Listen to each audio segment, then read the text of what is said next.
मैं रहता हूं। और मानस में भी अस प्रभु हृदय अक्षत अविकारी, अस प्रभु हृदय अक्षत अविकारी, सकल जीव जगत दीन दुखारी,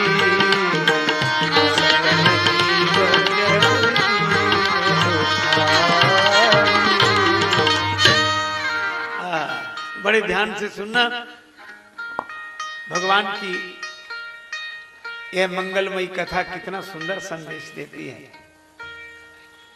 हृदय में भगवान भी हैं और ये काम करो तो लोभ मोह भी है। अच्छा, ऐसा हो सकता है कि भगवान हो फिर भी भगवान के होने का लाभ न मिल रहा हो? देखो, आपको एक संत की सुनाई हुई बात बताऊं। एक बार किसी ने कहा, क्योंकि आजकल लोग बातें भी तो तरह तरह की करते हैं। एक सज्जन बोले, भगवान तो कण कण में है और परमात्मा तो सब जगह है, भीतर बाहर ऊपर नीचे कण कण में सर्वम ईशावास मिदम सर्वम यत्किंच जगत्याम जगत इदम सर्वम ईश आवास्य। परमात्मा सब जगह है, सब जगह है। ये तो बात ठीक है, लेकिन आगे सुनो, इस सिद्धांत के साथ कैसे कुतर्क का प्रयोग किया उसने। क्या बोला, जब परमात्मा सब जगह है तो मंदिर बनाने की क्या जरूरत है? जब भगवान सब जगह है तो मंदिर बनाने की क्या जरूरत है? सब जगह है, और जब सब जगह है तो मंदिर बनाने की क्या जरूरत है? तो सब चुप रह गए कि क्या उत्तर दे। एक संत ने ऐसा उत्तर दिया महाराज, जैसे ही वो बोला कि भगवान तो सब जगह है फिर मंदिर बनाने की क्या जरूरत, उन संत जी ने कहा कि हवा तो सब जगह है फिर पंखा लगाने की क्या जरूरत? हवा सब जगह है, हा? लेकिन हवा का लाभ पंखा लगने से ही मिलता है। नहीं, हवा भी बनी रहती है और गर्मी भी लगती रहती है। अच्छा, पंखा उसी हवा का लाभ देता है जो हवा खुद नहीं दे पा रही थी। जो हवा उपस्थित होकर भी वह लाभ नहीं दे पा रही थी, और पंखे के द्वारा वही हवा लाभ देने लगी और हमारी गर्मी मिट गई। इसी तरह निराकार रूप से परमात्मा सबके हृदय में रहकर भी अपने होने का लाभ नहीं दे पाते। जब अपने मन की भक्ति भावना में सगुण साकार की इष्ट निष्ठा का पंखा लग जाता है तो वही व्यापक परमात्मा अपनी उपस्थिति का लाभ देने लग गए हैं। इसलिए देखो, निराकार से इस साकार जीवन की समस्याओं का समाधान नहीं होता। हाँ, इनसे कोई ऊपर उठ जाए तो उस निराकार से एक तो हो सकेगा, लेकिन यहां की समस्या तो तब मिटेगी जब वह निराकार ही साकार होकर आए। आप ऐसे सोचो, जैसे किसी के कार के पहिए की हवा निकल जाए और रास्ते में खड़ा हो जाए, पहिए हवा ही निकल गई, अब गाड़ी चल रही नहीं रही, तो वो सबसे यही तो पूछेगा कि भैया ये हवा कहाँ मिलेगी? और वो पूछे हवा कहाँ मिलेगी, और समझाने वाले भी तो कम नहीं होते, वो तुरंत कहें हवा। आप इतना भी नहीं समझते, सब जगह है हवा, कहाँ नहीं है भी हवा? तुम्हारे चारों तरफ, ऊपर नीचे आगे पीछे, और तुम खुद हवा में ही खड़े हो, और जिसके बीच में तुम खड़े हो जो सब जगह है उसी को ढूंढ रहे हो। अच्छा, अब उत्तर देने वाला गलत तो नहीं कह रहा है, लेकिन आप ये सोचो, आपको पता लग जाए कि हवा सब जगह है और हम हवा में ही खड़े हैं, तो हवा के इस ज्ञान से क्या आपकी गाड़ी चल जाएगी? तो जैसे हवा के केवल ज्ञान से गाड़ी नहीं चलती, इसी तरह जीवन की गाड़ी भी परमात्मा के व्यापकता के ज्ञान से नहीं चलती। लेकिन चलेगी कब? जब कोई बता दे कि आगे चले जाओ, दुकान है। अच्छा, दुकान में उसने उस निराकार हवा को ही साकार मशीन में आकार दिया। और पाइप भी कैसा है? का साकार है। और वो साकार मशीन के द्वारा निराकार हवा साकार पाइप से जब कार के साकार पहिए में जुड़ती है और वह निराकार जब आपके पहिए का आकार ग्रहण करके साकार हो जाती है तो आपकी गाड़ी चलने लगती है। इसी तरह वह निराकार परमात्मा जब आपकी भक्ति भावना का आकार ग्रहण करके साकार हो जाता है तो हमारे जीवन की गाड़ी चलने लगती है। यह जीवन का सत्य है। इसीलिए आपने दो शब्द सुने होंगे, एक शब्द है ज्ञान और एक शब्द है विज्ञान। जान लेना ज्ञान है और पा लेना विज्ञान है। जैसे पानी में बिजली है, ये जान लेना ज्ञान है, और पानी में से बिजली को पैदा कर लेना विज्ञान है। तो हमारे यहां भक्ति भी विज्ञान है। कण कण में परमात्मा ये जान लेना ज्ञान है और उसको कहीं से प्रकट कर लेना विज्ञान है। अगर वैज्ञानिकों ने जल से बिजली पैदा कर ली तो हमारे यहाँ एक भक्त हुए गजराज, ग्राह ने पांव पकड़ा, उन्होंने भगवान को पुकारा तो उनमें जल में से परमात्मा प्रकट हो गए। तो जान लेना ज्ञान है और प्रकट कर लेना विज्ञान है। इसीलिए हरि व्यापक सर्वत्र समाना ये ज्ञान है और विज्ञान प्रेम से प्रकट हो ही मैं जाना। तो भक्ति देखो, परमात्मा को जान लेने का नाम ज्ञान है और परमात्मा को प्राप्त कर लेने का नाम विज्ञान है, भक्ति विज्ञान। इसीलिए विभीषण जी ने बहुत सही बात कही कि वह निराकार हृदय में रहे, पर समाधान तब होता है जब लगी उर न बसत रघुनाथा, बसही रघुनाथा पर कैसे धरे चाप सायक कट भाथा। इसीलिए तो हनुमान जी के हृदय में काम क्रोध लोभ मोह मद मत्सर नहीं है।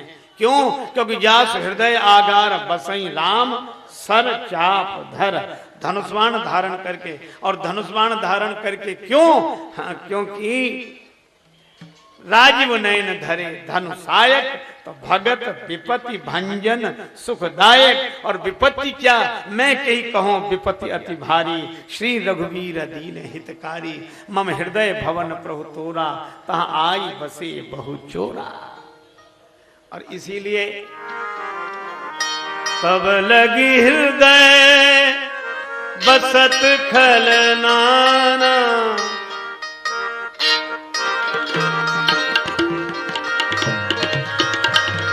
बसई खलनाना। हृदय तब लगी हृदय बसई खलनाना, तब लगी हृदय।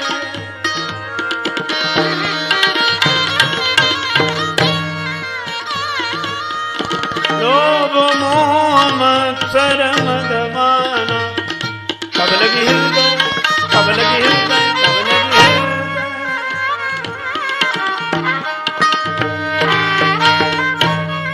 और भगवान प्रेम से प्रकट होते हैं। अब यह तो सब हो गया,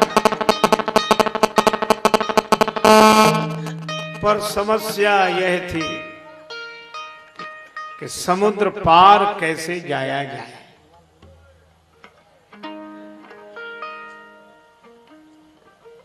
भगवान ने कहा विभीषण जी आप बताओ। विभीषण जी ने कहा कि प्रभु एक उपाय है मेरी विचार से।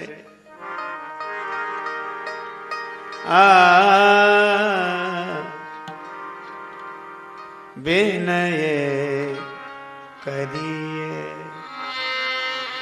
सागर सन जाई, विनय करिए सागर सन जाई, विनय करिए सागर सन जाई, विनय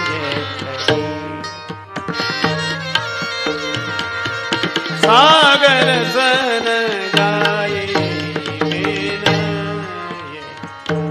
करिए विनय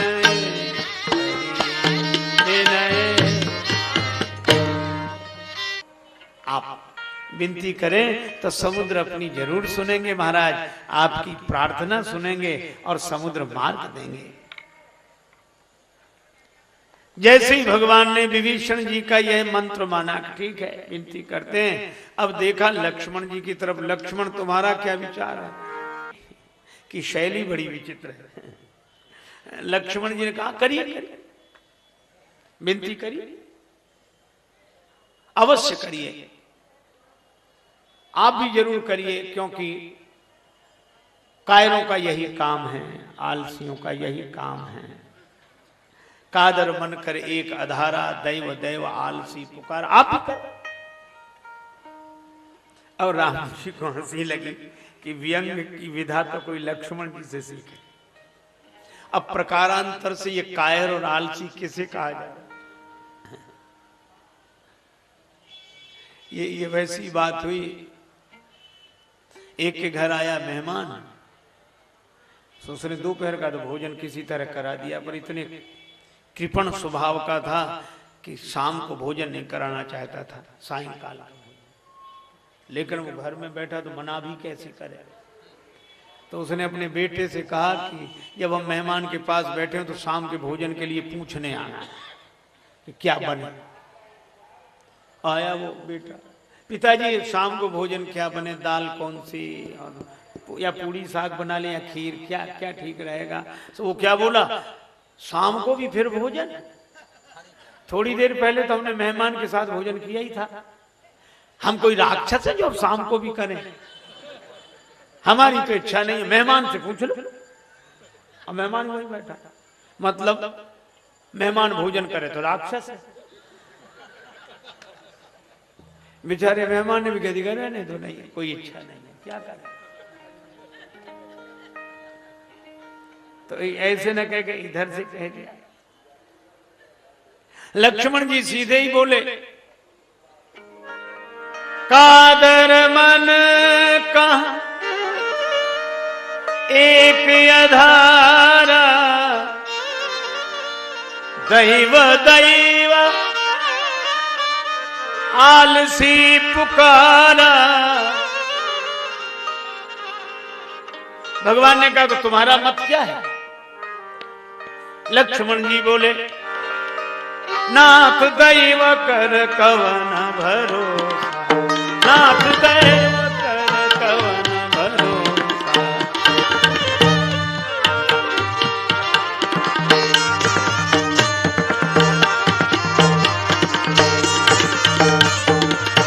कवन भरोसा, नाथ दैव कर कवन भरोसा।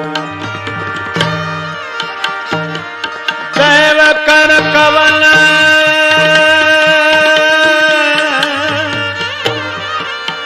भरोसा,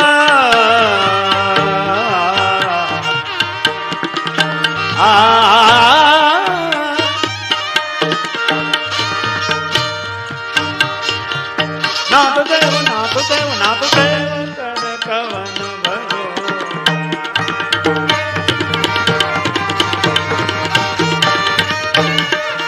नाथ देव नाथ देव कर कवन भरोसा। नाथ देव कर कवन भरोसा।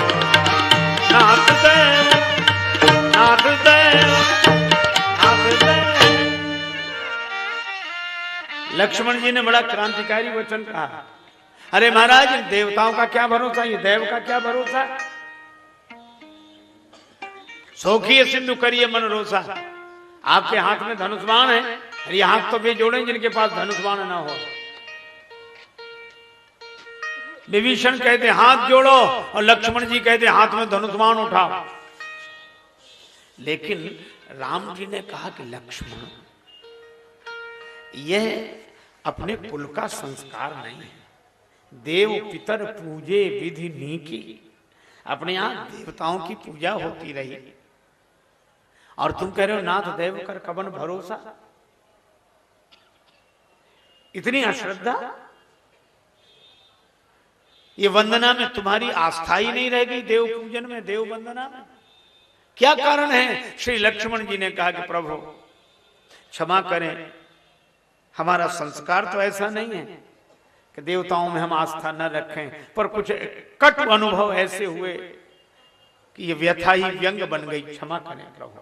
कटु अनुभव कैसा? का देवताओं पर हमें बहुत भरोसा था, लेकिन एक घटना ऐसी हुई तब से इन देवताओं पर भरोसा रहा नहीं। का कब से? का जब सीता माता पंचवटी में थी और मैं आपके पास आया तो इन्हीं देवताओं को उनकी रक्षा का भार सौंप गया था। बन दिस देव सौंप सब काहू, गए जहां रावण शशि राहु। इन देवताओं से कहा था कि सीता माता की रक्षा करना, प्रार्थना करके गया था, लेकिन प्रार्थना का वो परिणाम हुआ सो आप जानते हैं। वह उसी दिन से मुझे इन पे कोई भरोसा नहीं रहा। ये तब काम नहीं आए तो आप क्या काम आएंगे? नाथ दैव कर कवन भरोसा, सोखिए सिंधु करिए मन रोसा। आप तो धनुष बाण उठाओ, इनका क्या भरोसा करते हो? कुछ नहीं होगा, हाथ जोड़ने से कहा। अब एक और तो प्रार्थना की बात है और एक और पुरुषार्थ की बात है। अच्छा, इन्हीं दो के बीच में व्यक्ति का जीवन है कि वह सफलता पाने के लिए प्रार्थना करे कि पुरुषार्थ करे। और अगर केवल प्रार्थना करे तो भी ठीक नहीं है। केवल प्रार्थना करेगा तो अकर्मण्य आलसी हो जाएगा, और केवल पुरुषार्थ से सफलता मिली तो आस्था विहीन हो जाएगा। लेकिन भगवान ने सोचा ये दो विचारधाराएं हैं और दोनों एक एक पक्ष की बात कर रहे हैं, पर श्री राम एक। अब और राम जी की नीति देखो कितनी बढ़िया। नीति प्रीति परमारथ स्वार्थ को न राम समझान यथारथ। अब मुश्किल एक हुई कि एक और विभीषण जी और एक और लक्ष्मण, तो समर्थन किसकी बात का कर? अब राम जी खुलकर नहीं बोलते कि नहीं विभीषण की बात ठीक है, लक्ष्मण तुम शांत रहो। और यही भी नहीं कहते कि नहीं लक्ष्मण, विभीषण जी जो कह रहे हैं तो कहें, लेकिन बात तुम्हारी ठीक है ना। राम जी नीति का प्रयोग करते हैं। क्या बोले? ऐसे ही करव धरहु मन धीरा, ऐसे ही करव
मैं रहता हूं। देखो आपको एक संत की सुनाई हुई बात बताऊं। एक बार किसी ने कहा, क्योंकि आजकल लोग बातें भी तो तरह तरह की करते हैं। एक सज्जन बोले भगवान तो कण कण में है, वह परमात्मा तो सब जगह है, भीतर बाहर ऊपर नीचे कण कण में सर्वम ईशावास निदम सर्वम यत्किंच जगत्याम जगत। इदम सर्वम ईश आवास्य, परमात्मा सब जगह है, सब जगह है। ये तो बात ठीक है, लेकिन आगे सुनो इस सिद्धांत। एक सज्जन बड़ा सुंदर अर्थ कर रहे थे। लक्ष्मण जी ने कहा कि प्रभु कैसे करोगे? तो भगवान ने लक्ष्मण जी की ओर देखा और धनुष बाण की मुद्रा दिखाते हुए बोले, तो बस ऐसे ही करो, धरो मन, ऐसे ही करो। फिर विभीषण जी की ओर, विभीषण जी ने कहा प्रभु क्या निर्णय हुआ? तो भगवान विभीषण जी की ओर देखकर हाथ जोड़ के बोले, बस ऐसे ही करो, धरो मन धीरा, ऐसे भी करें। अब ऐसे ही करो का अर्थ हम लोगों को संदेश क्या मिला कि ऐसे ही करो नहीं, ऐसे भी करो और ऐसे भी करो। इसका अर्थ है प्रार्थना भी करो और पुरुषार्थ भी करो। यही जीवन की सफलता का सूत्र है। केवल पुरुषार्थ नहीं, केवल प्रार्थना नहीं, प्रार्थना भी करो, पुरुषार्थ भी करो। सूर्य किनारे विराजमान हैं, समुद्र से विनती कर रहे हैं और उसी समय रावण ने दूत भेजे। शुक पाछे रावण दूत पठाए। अजय जैसे ही वो राम जी तो उधर प्रार्थना कर रहे हैं, समुद्र से मार्ग मांग रहे हैं।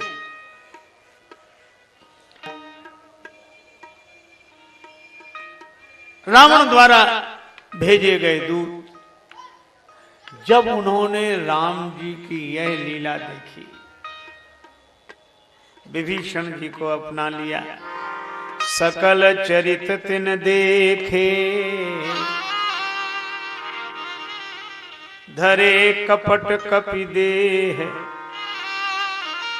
प्रभु गुण हृदय सराहई, शरणागत परने। भगवान के गुणों की सराहना करते हैं, शरणागत वत्सल हैं भगवान। जय हो, जय हो। अब बने थे वानर,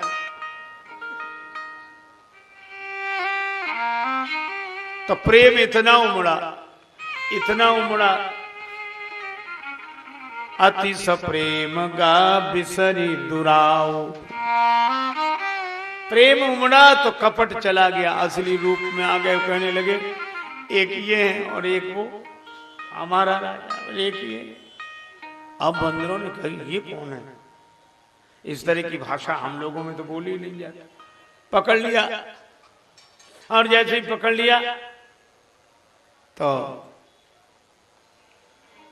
बंदरों ने कहा कि इनको सजा मिलनी चाहिए। तो क्या करने लगे? श्रवण नासिका काटे लागे, इनके नाक कान काटा। क्योंकि बंदर तो नकल करने में बड़े प्रवीण। हमने आपसे कहा ही था एक दिन की सूर्पनखा के नाक कान कटे, तब से बंदर इस तलाश में रहते हैं कि कोई राक्षस मिले, नाक कान काटो। तो इनके भी नाक कान कटने लगे, तो बचें कैसे? तब इन्होंने कहा कि अरे जो हमारे नाक कान काटे उसे राम जी की सौगंध, जो हमारा हर नासा काना तेई कौशलाधीश के आना। राम जी की सौगंध। अब वो बड़ी कठिनाई हुई कि अब सौगंध माने तो नाक कान कैसे काटे, और नाक कान न काटे तो इन्हें सजा कैसे मिले। सुग्रीव जी के पास आए। सुग्रीव जी ने कहा कि ऐसे में मौका अच्छा है। क्या? राम जी तो गए प्रार्थना करने, वो तो इन्हें क्षमा कर ही देते, और सुग्रीव क्षमा के पक्ष में है नहीं। उन्होंने सोचा लक्ष्मण जी है, मौका अच्छा, इन्हें वहां ले चल, सजा जरूर मिलेगी। लक्ष्मण जी के पास ले आए, और लक्ष्मण जी का आज विलक्षण व्यवहार था। दया लागी हंसी तुरंत छुड़ाई। लक्ष्मण जी हंसने लगे, अरे कहीं नहीं छोड़ो। सुग्रीव जी को लगा कि हम सोचते थे कि राम जी करते हैं ऐसा व्यवहार, ये लक्ष्मण जी को क्या हुआ? ये गरम ठाकुर आज नरम कैसे हो गए? दया लागी हंसी तुरंत, और तुरंत छोड़ दिया। सुग्रीव जी ने कहा कि इन्हें सजा नहीं मिलनी चाहिए, क्योंकि सुग्रीव जी का तर्क हमेशा यही रहता है, इन्हें सजा नहीं मिलनी चाहिए। मालूम महाराज ये रावण के दूत हैं, रावण के दूत हैं। लक्ष्मण जी ने कहा कि जब ये रावण के दूत बनकर आए थे तब क्या तुम इन्हें पकड़ पाए थे? बोले तब तो नहीं पकड़े। बोले कब पकड़े? का प्रभु गुण हृदय सराहं। जब ये राम जी की प्रशंसा करने लगे, राम जी के गुण गाने लगे, तब तुम्हें पता लगा कि ये उधर के हैं। तो जब राम जी के गुण गाने लगे तब तुम्हें पता लगा कि उधर के हैं। तो एक बात पूछें, क्या ये रावण के दूत रहे कि राम जी के? बचने वाला नहीं है, कोई नहीं बचा सकता थे। और आए थे उधर से और समाचार ले गए इधर से।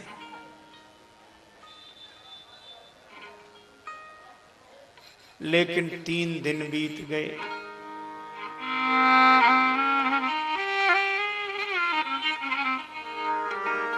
विनय न मानत जल्दी जड़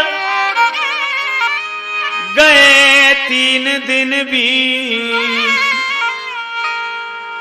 बोले राम सकोप तब भय बिनु होए न प्रीत।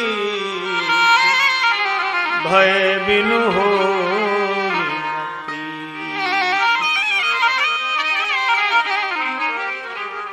अच्छा, निर्णय कितना बढ़िया किया भगवान ने। सप्ताह में दिन कितने? 7। अगर विचार करें तो भगवान ने ये निर्णय बदला चौथे दिन। 3 दिन इधर कर दो, 3 दिन उधर कर दो, दिन बीच का। तो विभीषण जी ने कहा कि प्रार्थना करो, और लक्ष्मण जी ने कहा कि समुद्र को सुखा डालो। तो भगवान ने कहा कि हम क्या करें? भगवान ने कहा हम 3 दिन इधर के नहीं और 3 दिन उधर के नहीं, बीच में जो चौथा दिन है उस दिन हम फैसला करेंगे। तो उस दिन का मानने का क्या मतलब? बोले ना लक्ष्मण जी की बात मान रहे हैं और ना विभीषण जी की बात मान रहे हैं। तो उचित क्या है कि न ये पक्ष उचित है पूरी तरह, न वो पक्ष उचित है पूरी तरह। फिर का बीच का रास्ता, का बीच का रास्ता क्या? का धनुष बाण चढ़ाओ तो जरूर, पर चलाओ नहीं, बिना चला ही काम बन जाए, यही ठीक है। सुखाने की जरूरत नहीं है। और लक्ष्मण जी कहते कि धनुष बाण से समुद्र को सुखा डालो, पर भगवान ने कहा कि समुद्र को सुखाने की जरूरत नहीं है। शस्त्र सुखाने के लिए नहीं, समझाने के लिए ठीक है बस। और समझाने से ही काम बन जाए तो सुखाने की जरूरत क्या है? अच्छा, इसलिए 3 दिन बाद ये फैसला किया। और विनय करिए सागर समझाई। विनय में भी 3 ही अक्षर, विनय नहीं, और विनय न मानत। अच्छा, ये देखो अद्भुत, इस दोहे में 3 अक्षर के शब्द। विनय न मानत कौन? का जलधि जड़ गए 3 दिन भी। बोले राम सकोप तब भय बिनु होए न प्रीत। देखो, विनम्रता हमारा भूषण है, पर कायरता हमारा दोष है। एक बार क्या हुआ, एक महात्मा जा रहे थे, सो गर्मी की ऋतु, बड़ी भयंकर गर्मी, जून का महीना, दोपहरी का समय। गांव के बाहर एक बट वृक्ष था, रास्ते से थोड़ा सा हटके। तो रास्ते से जा रहे थे तो सोचा दोपहरी में विश्राम कर लें बट वृक्ष की छाया में। तो उधर कोई जाने लगे तो गांव के 2-4-10 लोग बैठे थे। अरे बोले बाबा बाबा उधर मत जाना, उधर मत जाना। क्यों? बोले उसके नीचे बड़ा भयंकर सांप रहता है महाराज। जो गए वो गए, लौटे ही नहीं, तुरंत खा जाता है। बहुत भयंकर सांप, कोई नहीं जाता महाराज उसके नीचे, आप मत जाओ। पर साधु ही ठहरे महात्मा। बोले सबसे मिलते हैं, उससे भी मिलेंगे, जा रहे हैं, रुकेंगे। अरे बोले महाराज वो बहुत क्रोधी है, काट लेता है। महात्मा बोले उसे भी समझाएंगे। साधु समझाने पे आ जाए तो उन्हें कौन समझाए? गए, और जैसे ही संत उधर गए तो सांप दौड़ा फनफना के उसकी दुकान। बड़ा भयंकर सांप था। तो संत भी भगवान का नाम लेते हुए जा रहे। सांप को देखकर भी हाथ पड़े, अरे बोले रहने दे, रुक जा। तो सांप फन फुला के खड़ा हो गया। संत ने कहा कि वैसे ही तो किस पाप से इस योनि में पड़ा है, काहे को ये दूसरों का जीवन नष्ट करता है, पाप लेता है, शांत रहे, जरा समझ जा। और संत ने समझाया। और कहानी कहती है कि सांप समझ गया। क्यों समझ गया? सांप समझ गया क्योंकि वो आदमी नहीं था।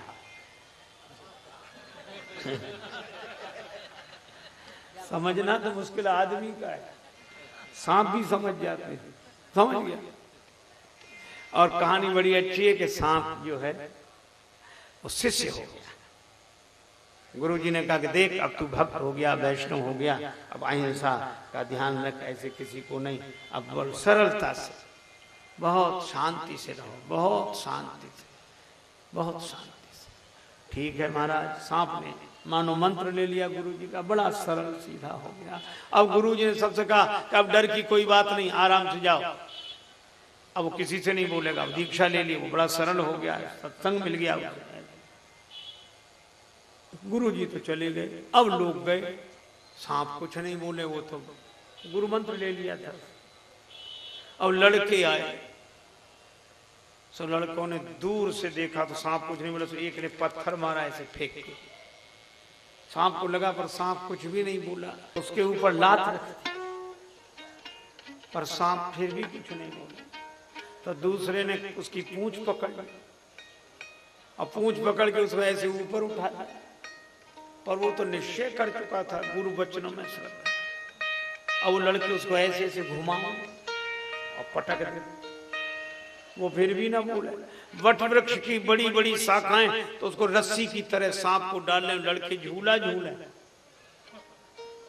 और झूला झूलते थक जाए तो फिर घर चले जाए, भोजन करके आए, फिर झूला झूले। 2 दिन में ही दुर्दशा हो गई। चौथे दिन तो मरणासन्न हो गया वो, अब मरे और तब मरे। लेकिन बड़ा निष्ठावान था। गुरुजी कह रहे, चौथे दिन शाम को गुरुजी लौटे के मिलते तो चले चेला से। अब बहुत आवाज लगाए, चेला बच्चा कहाँ है, बच्चा दिखे ही नहीं कहीं। तो बहुत ढूंढा, मरणासन्न पड़ा था, बुरी दशा। गुरुजी को बड़ा दुख हुआ। बोले वत्स, तुम्हारी यह दुर्दशा किस कुसंग से हुई है? सांप बोला गुरुजी बुरा मत माना, कुसंग से नहीं सत्संग से हुई है। आपने कहा था कि शांत हो जाए, सरल हो जाए, सहज हो जाए, तो हो गए। सो देख ये दशा है। गुरुजी बोले तूने हमारे उपदेश का मर्म नहीं समझा। हमने काटने के लिए मना किया था, फुफकारने के लिए थोड़ा ही मना किया था। काटोगे तो दूसरे को हानि पहुंचाओगे, और फुफकारना भी छोड़ दोगे तो अपनी भी रक्षा नहीं कर पाओगे। इसलिए दूसरे को मिटाना पाप है, अपने को बचाना पाप नहीं है। अपनी रक्षा करो। तो बोले गुरुजी आज्ञा है? बोले पूरी आज्ञा है। अब आए लड़का झूला झूलने, और गुरु आज्ञा मिल चुकी है। जो सांप ने फुफकार दी तो जो वहां खड़े थे वहां से भागे। बोले फिर बदल गया, वो तो फिर बदल गया। तो ये कहानी क्या कहती है? हमारे यहाँ विनम्रता गुण है, लेकिन यह थोड़ा ही अच्छा जैसा जिसका इलाज हो वैसे ही हो जाए तो ठीक रहता है। अच्छा आप बिना पानी के किसी भी पौधे को पुष्पित पल्लवित नहीं कर पाते, लेकिन केले का फल ऐसा है, चाहे जितना पानी डाले, कांटे पे कदरी फरे, कोटि जतन को सींच, विनय न मान खगेश सुन, डांटे पे नवनीत। विनती से नहीं माना, डांटने पर। राम जी बोले लक्ष्मण बान प्रभु विसिख कराला, उठी उदधिउर अंतर ज्वाला, झसगन अकुलाए, जरत जंतु जल निधि जब जाने, कनक थार भरी मणि गण नाना।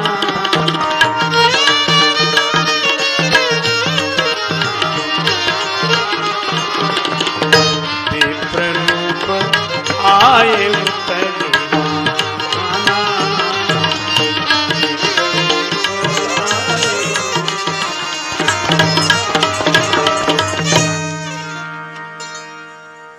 विप्र रूप आए तजिमाना। भगवान ने जैसे ही धनुष पर बाण चढ़ाया, उठी उदधि उर अंतर ज्वाला। समुद्र ने देखा, जरत जंतु जल निधि जब जाने, स्वर्ण थाल में मणिगण लेकर विप्र रूप में अभिमान छोड़कर आया। कितना बढ़िया संकेत है। तो विप्र समुद्र देवता, पर विप्र होने का अभिमान नहीं। भल कीन मोह सिख दीनी, मर्यादा पुनि तुमरी की। आपने बड़ा अच्छा किया जो मुझे शिक्षा दी। और इसी प्रसंग में एक बहुचर्चित चौपाई पंक्ति है। हे भगवान, हम लोग जहां जहां जाते हैं वो तो जरूर सुनने को मिलती है, जरूर। ढोल गमार शूद्र सुनारी, सकल ताड़ना के अधिकार। भगवान जाने किसने इसका प्रचार किया। मानस की सर्वाधिक प्रचलित पंक्तियों में दो हर एक को याद है प्राय, और भी होंगे लेकिन दो तो हैं। एक तो मंगल भवन मंगलहारी, इधर बहुत दशरथ अयोध्या, ये प्राय सब। और दूसरी ढोल गमार शूद्र पर सुनानी, सकल ताड़ा। अच्छा, माताएं बड़ी पीड़ित है बेचारी इस पंक्ति से, स्वाभाविक है, होंगी ही। लेकिन पीड़ित तो हैं सो ठीक है, लेकिन वो ऐसे सोचती हैं कि जैसे मानस में इसके अलावा कोई चौपाई है ही नहीं। ढोल गमार शूद्र पर सुनाना, ढोल गमार। नारियों के लिए बताओ ऐसा लिखा, नारियों के लिए बताओ ऐसा लिखा, तुलसीदास जी। नारियों के लिए एक मैया तो मेरे पीछे पड़ गई और बार बार कहे, लिखा ढोल गमार शूद्र पर सुनानी, ऐसे लिखा। हमने कहा माता जी अब बाबा ने तो लिख दिया, अब क्या हम करें, क्या तुम करो। तो तुम भी रो और हम भी रोए, करें क्या। तो बोली बाबा तुम क्यों रोगे, तुम्हारी तो बड़ी तारीफ की है, संतों की तो महिमा गाई है, और नारियों के लिए तो ऐसे ही लिखा है संतों की। अरे हमने कही नहीं मैया, तुम्हें पता नहीं है, हमारे लिए भी लिखा है। तो बोले हमें पता नहीं, हमें तुम्हारे लिए लिखा, तो तुम्हें पता, हमारे लिए लिखा तो हमें पता नहीं। बोले तो बोला आपके लिए। बोले आपके लिए क्या लिखा। हमारे लिए लिखा, नारी मुई गृह संपत्ति नासी, मूड मुड़ाए होई सन्यासी। लिखा कि नहीं बता। बोले ये तो हमें पता ही नहीं था, ये हमें पता था। अरे तुलसीदास जी महाराज का विरोध थोड़ा ही है। तुलसीदास जी महाराज नारी निंदक नहीं है। एक सज्जन बोले कैसे नहीं है, वो सूप न खा के देखो, और नाकान और ताड़का को, और ये वो ऐसे। अरे हमने कहा विरोध भी किया, सूप न खा का किया, ताड़का का किया, आपको क्या परेशानी है। ये कौन है तुम्हारी ताड़का सूप न खा, क्या इनसे क्या। अरे काहे को। तुलसीदास जी महाराज ने कहीं नारी निंदा नहीं की। और बल्कि मैं आपको एक बात कहूं, इस मंच से कह रहा हूं, बड़े बड़े महापुरुष विराजमान हैं। गोस्वामी जी महाराज ने माताओं का जो सम्मान किया है, जो स्थान दिया है, वो अन्यत्र दुर्लभ है। कहीं शायद कहीं मिले जो मानस। इस पंक्ति के बारे में तो जो मुझे कहना है कहूंगा ही थे, पर ये बात सुन ले। आज तक आप देखो हमारे यहाँ मातृत्व का सम्मान किस रूप में होता है। वाह, महाराज श्री की पुस्तकें आज हमें भी बहन लिखी। देखो आप एक बात सोचना, पत्नी और पति इनमें पत्नी का स्थान कैसा है यह देखो। हम अपने से बड़े का आदर करते हैं, बराबरी वाले से स्नेह का व्यवहार करते हैं और अपने से छोटे पर करुणा का भाव रखते हैं। करुणा का भाव छोटे पर, स्नेह का भाव बराबरी वाले पर और आदर का भाव बड़े पर। यही है। अगर यही है तो पत्नी नारी जाति को जो सम्मान तुलसीदास जी ने दिया किसी ने नहीं दिया। कैसे? पति बैठे हैं, कौन? भगवान शंकर। कहां? कैलाश पर्वत पर वट वृक्ष के नीचे निजकर दास नाग उछाला, बैठे सहजई शंभु कृपाला। पति बैठे हैं और पत्नी आई। पार्वती भला अवसर जानी, गई शंभुपा मातु भवानी। तो लिखा क्या है? जान प्रिया आदर अति कीन्हा। आदर में भी अति। यह वह ग्रंथ है जिसमें पति के द्वारा पत्नी का आदर कराया गया है और उस आदर में भी अति लगी हुई है। इसलिए मानसकार यह मानते हैं कि पति से पत्नी का स्थान बड़ा है। माता का स्थान तो वैसे ही तो जनी जाहु जान बड़ी, माता पिता से माता का स्थान बड़ा है। और यही नहीं, शंकर जी भी आदर अति कीन्हा और राम जी भी चित्रकूट में एक बार चुनि कुसुम सुहाए, निजकर भूषण राम बनाए, सीतई पहिराए प्रभु सादर। तो जिस ग्रंथ में पति के द्वारा पत्नी का आदर कराया जा रहा हो, ऐसे महापुरुष नारी निंदक नहीं हो सकते। ये तो बेकार की बात है। माँ बाप तो समान है, उसमें क्या? आजकल तो बस सब बराबर।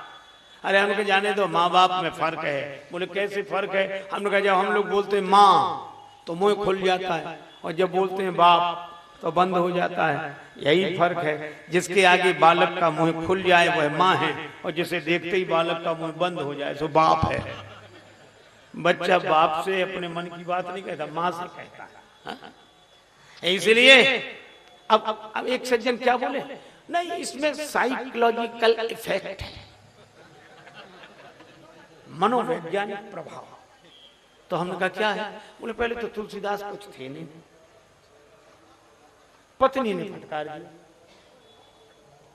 गए तो रत्नावली जी ने कह दिया अस्थि चर्म में दे है तासन ऐसी प्रीत, फटकार दिया। तो तुलसीदास जी फिर तुलसीदास तो हो गए, लेकिन वो फटकारना भूले नहीं। और इसीलिए नारी के द्वारा की गई तीखी आलोचना बदला लेने के भाव से उन्होंने नारी निंदा, नारी निंदा, और भूल गए जिसके फटकारने से तुलसीदास बने, उसी को भूल गए। ऐसा भी सोचते और अपने को बड़ा विचारक मानते जो है सब तर्क देते। पर एक संत की कही हुई बात मुझे याद आई। उन्होंने कहा कि रत्नावली माता की महिमा कम नहीं है। रामायण के अमर प्रणयिता को मिल श्रद्धा सुमन चढ़ाओ, पर रत्ना के अमर त्याग को याद करो तुम भूल न जाओ। वह नारी कितनी महान थी जिसने प्रणयी संत बनाया, यौवन की अनुपम बगिया में असमय ही पतझार बुलाया। रत्नावली माता की महिमा कम नहीं है, लेकिन इसका यह अर्थ नहीं कि तुलसीदास जी कुछ नहीं थे। तो वो क्या बोले? हाँ कुछ नहीं थे, वो तो पत्नी के फटकारने से तुलसीदास हो गए। तो एक दूसरे संत बैठे थे, बोले रहने दे, पत्नी के फटकारने से कोई तुलसीदास बनता तो आज घर घर में तुलसीदास होते। कितने बने सुनते। अरे जिस दिए में तेल हो बत्ती हो तो माचिस की एक तीली काफी है, दिया जल जाता है। और जिसमें न तेल न बत्ती, पूरी माचिस रगड़ डाल कुछ होता है। इसलिए गोस्वामी जी नारी निंदक नहीं है। और इस प्रसंग की ये जो खास पंक्ति है, इसमें तो गगन समीर अनल जल धारणी 5 उधर कहे और उन्हीं का ये गगन का ढोल, शब्द गुण आकाश, ये प्रकृति के इन 5 तत्वों का ही निरूपण इस रूप में किया। प्रकृति जड़, पर चलो इसको ऐसे ही मान लो। तो ढोल गंवार शूद्र पशु नारी, सकल ताड़ना के अधिकारी। और ताड़ना शब्द का अर्थ ही लोगों ने लगाया पीटना। बिल्कुल नहीं है। क्योंकि पहले ढोल है। अच्छा ढोल पीटने से बजेगा? अच्छा जितने हैं अगर ढोल पीटने से ही बजता हो तो इन लोगों की जरूरत ही नहीं जो ये बैठे हैं। कोई भी पीटने लगे, इनसे ज्यादा जोर से पीटने लगे।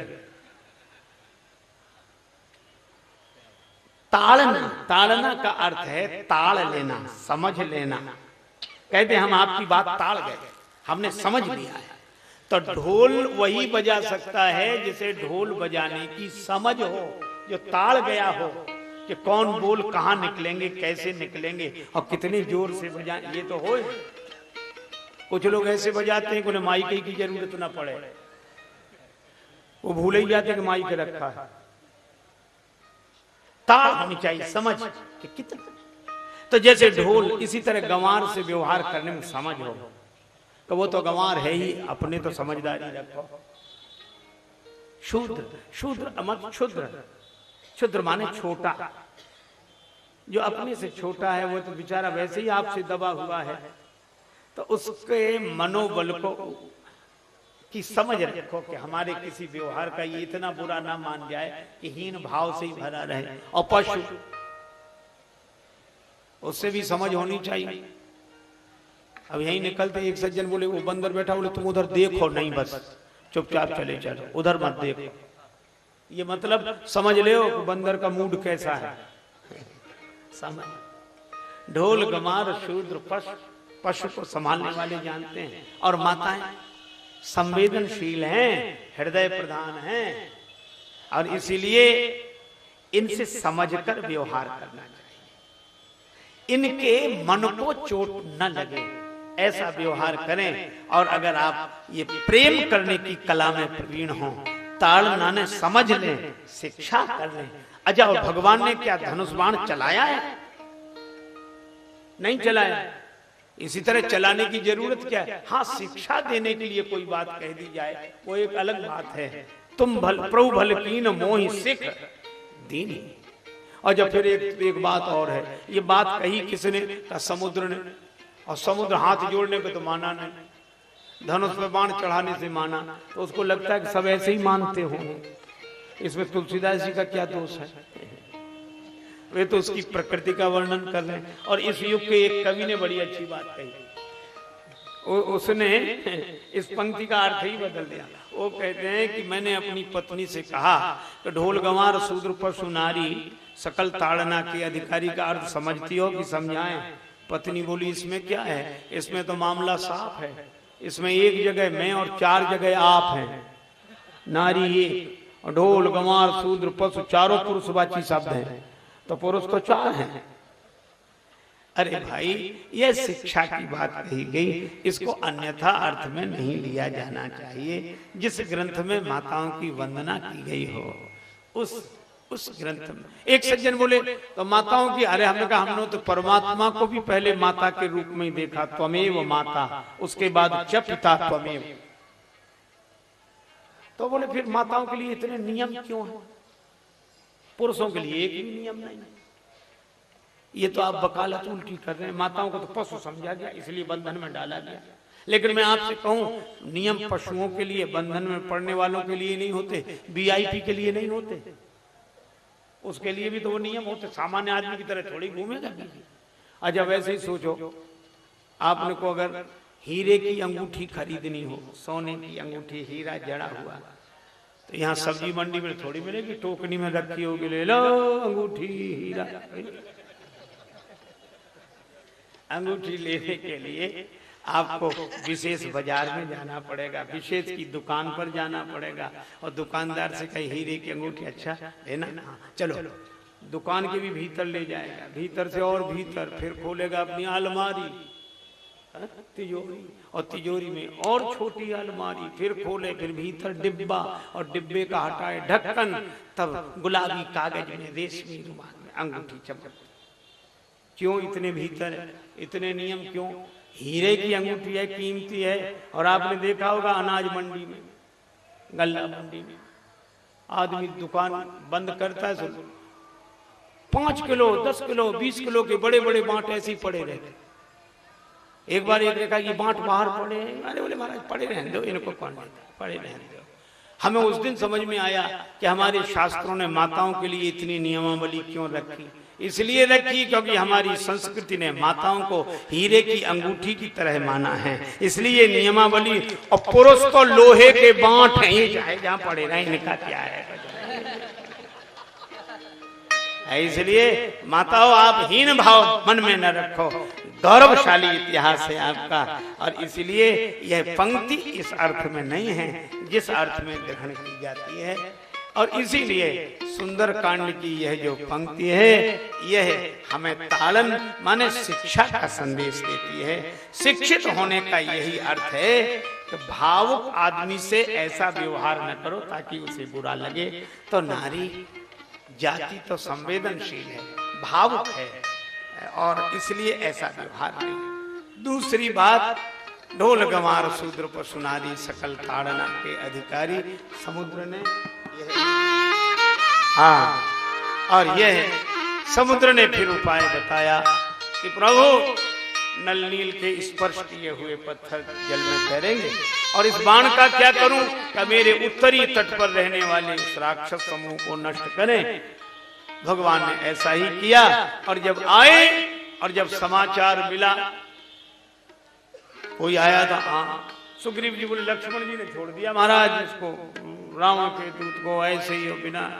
भगवान ने जो सुना तो लक्ष्मण जी को हृदय से लगा कि लक्ष्मण अब मैं समझ गया, मेरे कोमलता का तुम विनोदवश उपहास करते हो, लेकिन मेरी अनुपस्थिति में तुम भी वही करते हो जो मैं करता हूँ। दया लाग यहाँ से तुरंत छुड़ाए। ये सुंदर कांड हमारे आपके जीवन में सुमंगल की सृष्टि करे। अब एक भजन के लिए कहा गया है, सीताराम जी की प्यारी रजधानी लागे, रजधानी लागे, मोहे मीठो मीठो सरजू जी को पानी लागे। सीताराम जी की प्यारी रजधानी लागे, रजधानी लागे, मोहे मीठो मीठो सरजू जी को पानी लागे। धन्य कौशला धन्य केकई धन्य सुमित्रा मैया, धन्य भूप दशरथ जी के आंगन खेलत चारू भैया। मीठी तोतली रसीली प्रभु बानी लागे, प्रभु बानी लागे, मोहे मीठो मीठो सरजू जी को पानी लागे। सीताराम जी की प्यारी रजधानी लागे, रजधानी लागे, सरजू जी को पानी लागे।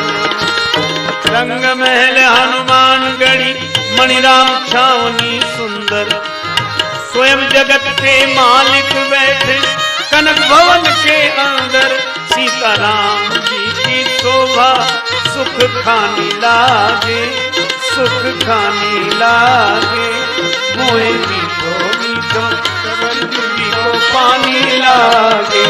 सीताराम जी की प्यारी रजधानी लागे, रजधानी लागे,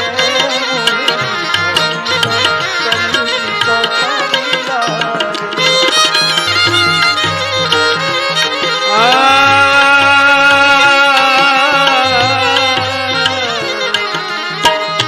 आरती अवध बिहारी की, दयामयी जनक दुलारी की। आरती अवध बिहारी की, दयामयी जनक दुलारी। सिंहासन सोहे युगल सरका, परस्पर हंसी रत हर बार। मधुर कछ बोल लेत मनो, ललित छवि प्रीतम प्यारी की। दयामयी जनक दुलारी की। आरती अवध बिहारी की, दयामयी जनक दुलारी। पलोटत पाए अंजनीला, निरपद पंकज होत निहाल। कहत रघुराई धन्य सेवका, पवन सुत गिरिवर धारी। दयामयी जनक दुलारी। आरती अवध बिहारी की, दयामयी जनक दुलारी। भरत जी ठाणे भाव विभोर, लखन रिपुदमन लाल कर जो। लखे मुख चंद लेतना, धन शोभा धनुधारी दयामयी जनक दुलारी, आरती अवध बिहारी दयामयी जनक दुलारी।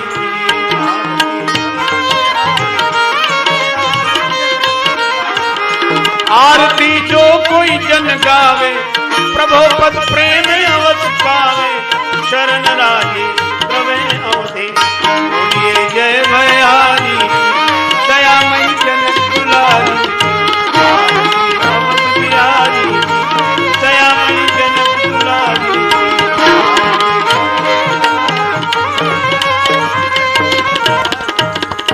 आरती अवध बिहारी दयामयी जनक दुलारी।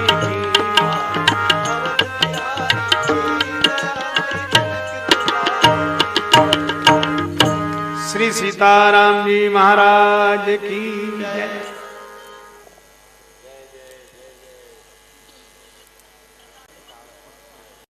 मैं रहता हूं